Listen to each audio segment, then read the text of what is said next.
Hello প্রিয় student, আশা করি তোমরা ভালোই আছো। তোমাদের সবাইকে সহজ ইতিহাস চ্যানেলে স্বাগত। দেখো, আজকে টপিক ক্লাস 7-এর সঙ্গীত ও নৃত্য। এখান থেকেই তোমাদের টেক্সট বই থেকেই কিছু গুরুত্বপূর্ণ কথাগুলি আলোচনা করা হয়েছে।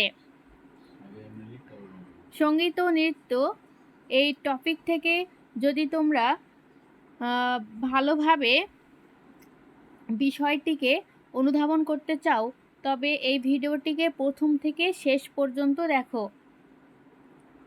আর তোমরা এভাবেই নিয়মিত টপিক ওয়াইজ ক্লাস পেতে চ্যানেলটিকে অবশ্যই সাবস্ক্রাইব করো এবং নোটিফিকেশনটিকে অন করে দাও। তাহলে চলো শুরু করা যাক। দেখো, সঙ্গীত ও নৃত্য। তোমরা সকলেই জানো সঙ্গীত কথার অর্থ এবং নৃত্য কথার অর্থ। নৃত্য অর্থাৎ নাচ, আর সঙ্গীত মানে গান। দেখো, সুলতানি এবং মুঘল আমলে সঙ্গীত এবং নৃত্যশিল্পের চর্চা হতো, অর্থাৎ সেই সময়েও সঙ্গীত এবং নৃত্যশিল্পের চর্চা ছিল। ভারতবর্ষের সঙ্গীত চর্চা আর ইরানি সঙ্গীত চর্চার ধারা মিলেমিশে গিয়েছিল।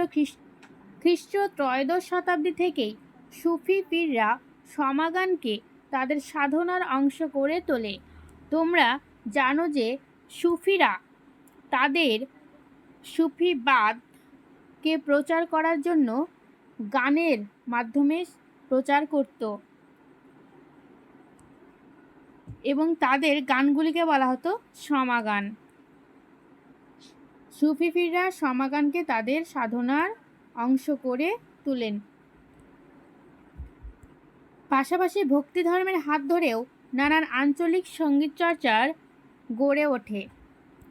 কবি নানক, মীরাবাই সকলেই গানকে তাদের ঈশ্বর সাধনার অংশ করে নিয়েছিলেন, অর্থাৎ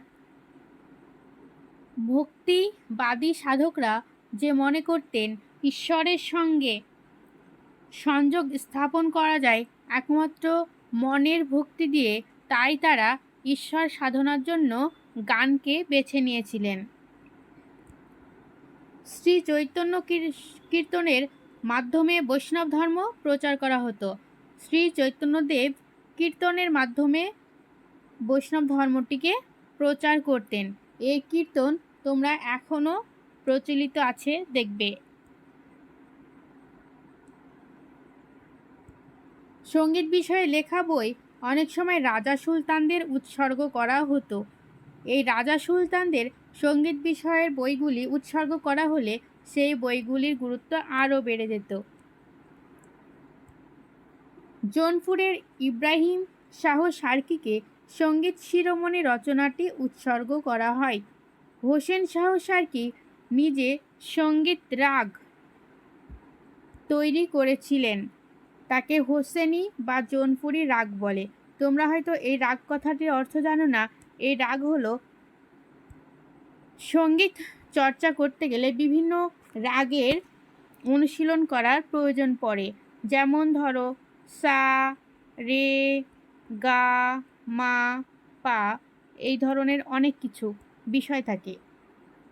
গোয়ালিয়রের রাজা মানসিং তোমর 1450 থেকে গোয়ালিয়রের রাজা মানসিং তোমর 1450 থেকে 1528 খ্রিস্টাব্দের মধ্যে ছিলেন সঙ্গীতের সমজদার ব্যক্তি, অর্থাৎ তিনি সঙ্গীতের খুব অনুরাগী ছিলেন। তার সেই সময়ের একটি বিখ্যাত সঙ্গীত গবেষণা গ্রন্থ হলো মান কৌতূহল। তবে সঙ্গীত বিষয়ে গবেষণা একটি গ্রন্থের নাম হলো বৈজু বাওরা এই আমলের বিখ্যাত সঙ্গীত শিল্পী ছিলেন। মুঘল সম্রাটদের মধ্যে সেরা সঙ্গীত প্রেমী ছিলেন আকবর, অর্থাৎ আকবর ভীষণই গান ভালোবাসতেন। আবুল ফজলের লেখায় 36 জন সঙ্গীত শিল্পীর নাম পাওয়া যায়। তানসেন ছিলেন তাদের মধ্যে বিখ্যাত একজন।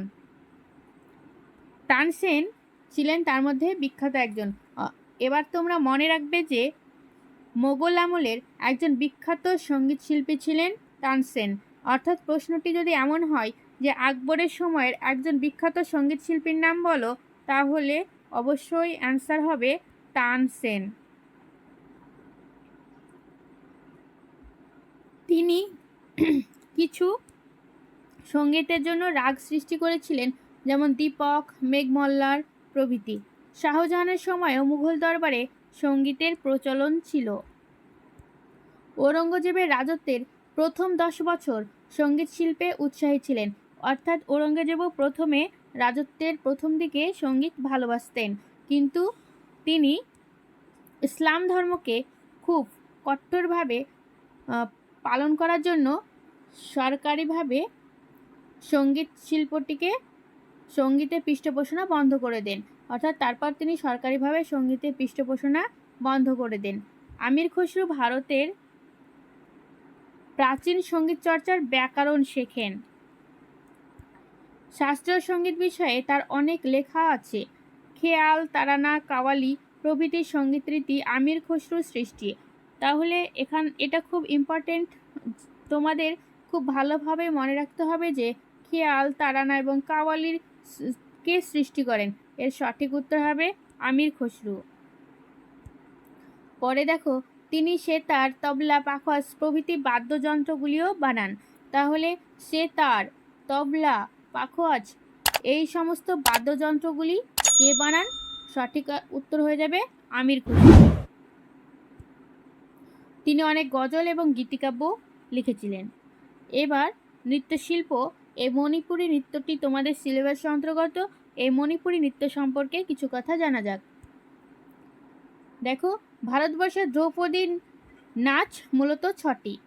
1 দেখো ভারতনাট্যম, 2 কথাকলি, 3 ওড়িশি, 4 কুচিপুড়ি, 5 কথক এবং 6 মণিপুরী। অষ্টাদশ শতকে ভক্তির প্রবল প্রভাব পড়ে মণিপুরী সংস্কৃতিতে। ফলে তাদের আদি নৃত্যধারার সঙ্গে যুক্ত হয় ভক্তিরস। অর্থাৎ মণিপুরীর সঙ্গে নৃত্যরস, মানে সঙ্গীতের সঙ্গে নৃত্য যে নাচের ধারা, সেটি যুক্ত হয়। সৃষ্টি হয় সংকীর্তন এবং রাসলীলা। রাধাকৃষ্ণকে কেন্দ্র করে রাসলীলাগুলি তৈরি করা হয়।